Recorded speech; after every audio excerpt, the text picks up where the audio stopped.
Christopher Columbus was not the first to discover the Americas, nor was he the first to realize that the Earth is round. He was the first, however, in other exploits, namely genocide and the transatlantic slave trade. In 1492, Columbus discovered the Americas when he landed in Haiti and several islands in the Caribbean. The Arawak Indians inhabited these islands. For the second voyage to Haiti, the following year, 1493, Ferdinand and Isabella gave him the resources needed to subdue the population. When he returned to Haiti, Columbus demanded food, gold, and cotton thread, and was increasingly met with resistance.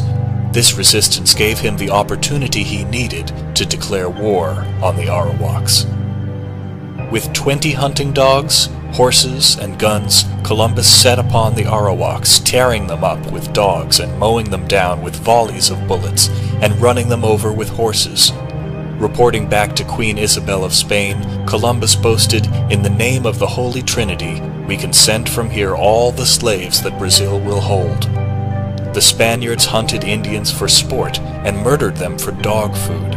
Columbus would reward his officers with women to rape. Girls 10 to 12 were especially desired for rape. Columbus and the Spanish won the war, and over 3 million Arawaks were killed in the genocide. They completely robbed the land of its gold. This is the truth about Columbus that's not recorded in your history books. On the other hand, most Americans know today is Columbus Day, at least in 47 states, although Hawaii has renamed it Discoverer's Day after the original Polynesians who populated that island thousands of years ago. South Dakota calls it Native American Day, and Alaska just ignores it like they kind of do everything. But what we're really celebrating today is Taino Genocide Day, the day when Christopher Columbus began to wipe out an entire indigenous population in a way that would even make Pol Pot blush. In 1492, Columbus was on a manic hunt for gold when he set sail and eventually landed on a small island off the coast of North and South America, an island today named Hispaniola, which is split between the nations of Haiti and the Dominican Republic. As Columbus wrote in a letter to the King and Queen of Spain, "Gold is most excellent, gold constitutes treasure, and he who has it does all he wants in the world and can even lift souls up to paradise."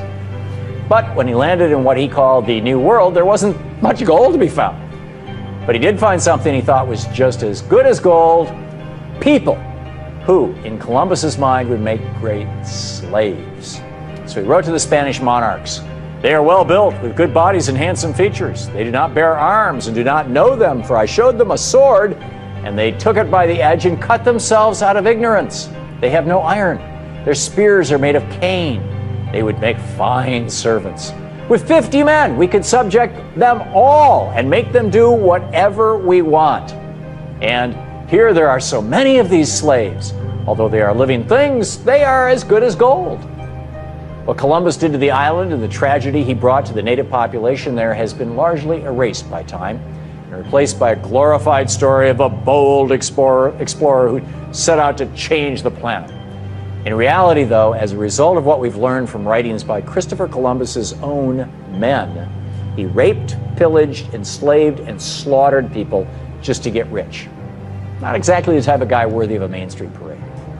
One of Columbus's crewmen, Miguel Queno, described the scene when Columbus first arrived in Hispaniola for the second time, and thousands of Tainos, or what were referred to as Indians, came out to greet the ships. Queno wrote, "When our caravels were to leave for Spain, we gathered 1,600 male and female persons of these Indians.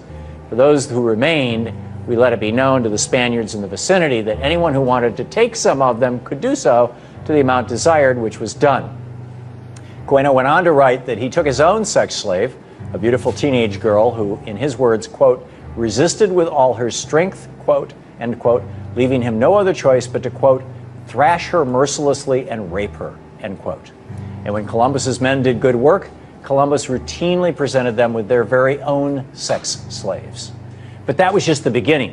Columbus eventually started up a global child sex slave trade, exporting Indians all around the world, as he bragged to a friend in a letter written in 1500.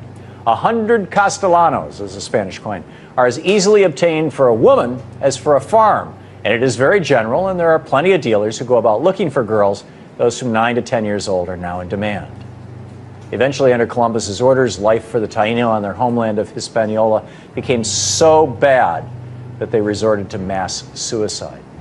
As the Spanish missionary Pedro Cordoba noted in 1517, 25 years after Columbus arrived.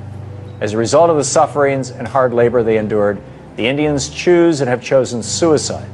Occasionally, 100 have committed mass suicide. The women, exhausted by labor, have shunned conception and childbirth. Many, when pregnant, have taken something to abort and have aborted. Others, after delivery, have killed their children with their own hands so as not to leave them in such oppressive slavery.